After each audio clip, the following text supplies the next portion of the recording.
এই সূরাটি নাজিল হয়েছে এই রকম কঠিন দুঃসময়ে, যখন গোটা মক্কায় আল্লাহর নবী এবং সাহাবীদের উপরে কঠিন জুলুম নির্যাতন চলছে। আহারে, আমার নবীর উপরে কত নির্যাতন! 40-এর আগ পর্যন্ত আমার নবীকে তারা দেখতো একরকম, 40-এর পরে তারা দেখলো আরেক রকম।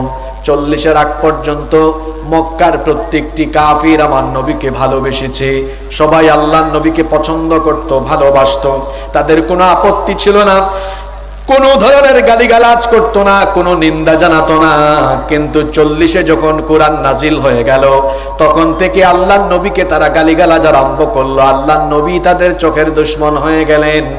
এই রকম করে তারা আল্লাহর নবীর বিরোধিতায় কোরআনের দাওয়াত বন্ধ করার জন্য গালিগালাজ করলো, ঠাট্টা উপহাস সমালোচনা করলো, আজে বাজে ভাষায় গালিগালাজ করলো। তারা বলতো মাজনুন, নবীজিকে পাগল বলতো, সাহির জাদুকর বলতো, কাযযাব মিথ্যাবাদী বলতো, কাহিন গণক বলতো। আহারে, কোরআন নাজিলের যুগে নবীজিকে গালিগালাজ করা হয়েছে। 1500 বছর পরেও দেখা যায় কোরআন বিরোধীরা তাদের পূর্বপুরুষদের খাসলত ধরে রেখে এখনো কোরআনওয়ালাদেরকে আজে বাজে ভাষায় গালিগালাজ করে গালির খাসলত স্বভাব তারা ঠিক রেখেছে, শুধু ভার্সনটা একটু আপডেট করেছে। সেই জামানায় গালি ছিল পাগল, গালি ছিল জাদুকর, সেই জামানায় গালি ছিল মিথ্যাবাদী গণক। আর 1400 বছরে গালি আপডেট হতে হতে হতে হতে এখন যারা কোরআনের কথা বলে, কোরআন বিরোধীরা আপডেট গালি দেয়। এখন কোরআনের প্রচার যারা করে, দেখলেই তাদেরকে জঙ্গিবাদী, মৌলবাদী, রাজাকার আর স্বাধীনতা বিরোধী বলে।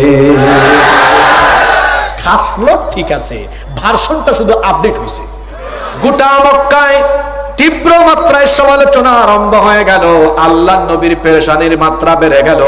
অবশেষে আল্লাহ তাআলা এটা বরদাস্ত করলেন না। কাফিররা আমার নবীকে নিয়ে যখন তুমুল সমালোচনা আরম্ভ করলো, আল্লাহ তাআলা বরদাস্ত করলেন। এই সূরাটি নাজিল হয়েছে এই রকম কঠিন দুঃসময়ে, যখন গোটা মক্কায় আল্লাহর নবী এবং সাহাবীদের উপরে কঠিন জুলুম নির্যাতন চলছে।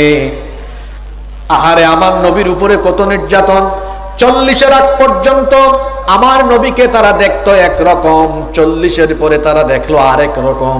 40-এর আগ পর্যন্ত মক্কার প্রত্যেকটি কাফির আমার নবীকে ভালোবেসেছে, সবাই আল্লাহর নবীকে পছন্দ করত, ভালোবাসতো, তাদের কোনো আপত্তি ছিল না, কোনো ধরনের গালিগালাজ করতো না, কোনো নিন্দা জানাতো না।